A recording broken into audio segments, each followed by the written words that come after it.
I forgot to mention what's next. So like I have a method of now creating an SPC file from my own sample and SPC program, compiled separately and stuff. But going forward, what's next? I'm trying to figure that out. Let me just think for a second.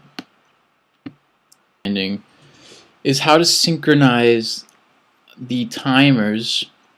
There's three timers on the SNES, and I imagine one of them's used for like a main rhythmic synchronization, at least, right? Or maybe some of them are used for a higher resolution. But which would make a lower resolution one unnecessary if you think about it. But what I'm trying to figure out is how can I synchronize a graphical UI application. We're in a tracker interface. How can I synchronize the visual, like when you play like something in a tracker, you can visually see the notes playing. How can I track that sequence with the actual sequencing of the APU itself? How can I synchronize these two things together? And I think the first place to look for that is in the wave. I mean the scope. See the scope here when I play a sample? Like that scope view is I imagine synchronized with the sample data or the output of the APU. I'm not sure if that is as tight of a synchronization as I want. I feel like that might not even be tied to the actual APU. It might just be getting the wave data. I mean, that makes sense. It would just be getting the wave data as it's being outputted and then just showing it graphically, which wouldn't really be like a synchronization thing. That's kind of more like not what I'm looking for. So yeah, figuring that out, and that's great. And that will likely be the output file format of the tracker. It's a guess. I don't know for sure.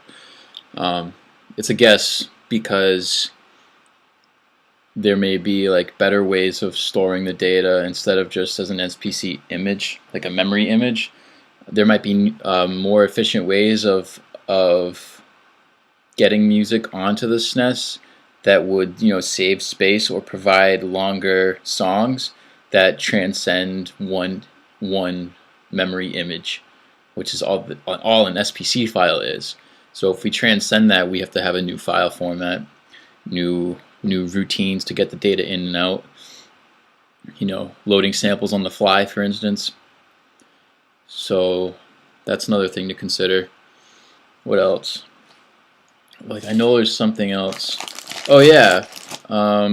So I loaded a file, but this APU has API routines to also load from memory, which is probably going to be crucial when you're editing a pattern in a tracker interface and you want that memory to be reloaded into the APU.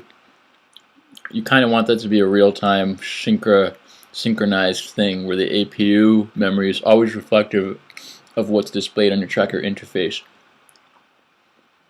So just learning how to actually load up some memory instead of from a file into the APU, that's another key thing to learn. Let's see. Is learning how to relate the timers into like beats per minute, first of all, and then also that secondary tempo, which is the speed value in trackers, which specifies the number of ticks per line on the tracker. Kind of trying to learn what all that means and how to get some proper values into the SNES timers so that the ticks and the SNES timer will correlate to the ticks in the other trackers. Even though it's, from my barely minimal research on it, it sounds like it's a kind of rough thing that like no tracker does perfectly or something. But yeah, just the next step is kind of learning how to drive the timers to track properly. Also creating formats on the SNES for tracking itself.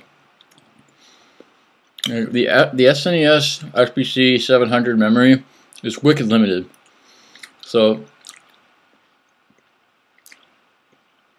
one of the first things would be to like learn how to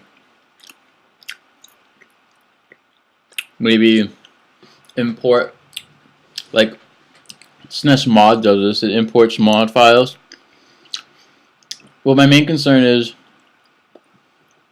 if the module file format is like good enough, or whether it can be like optimized, you know what I mean? But my imagination is that it's perfect.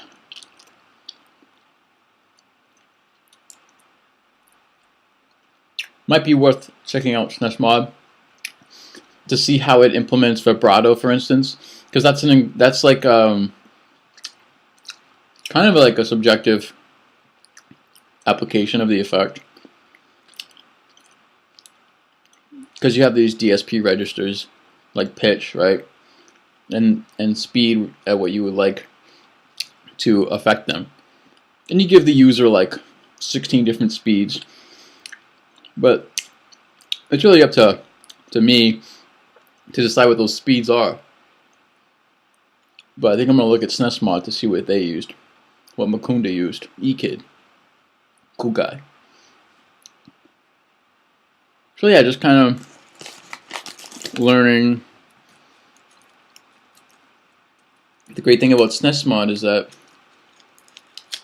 it seems to already have an engine in SBC 700, a playback engine, a pattern engine, you know, a module engine. Could be a new basis if it's like open sourced enough. Could be a basis for the SNES tracker. And then the SNES tracker will add extended effects that only the SNES has, like the echo and the modulation, the noise, and the ADSR envelope registers. But I imagine that for the ADSR that it would be much like an instrument editor, where you modify the ADSR graphically and then the registers get updated. Yeah.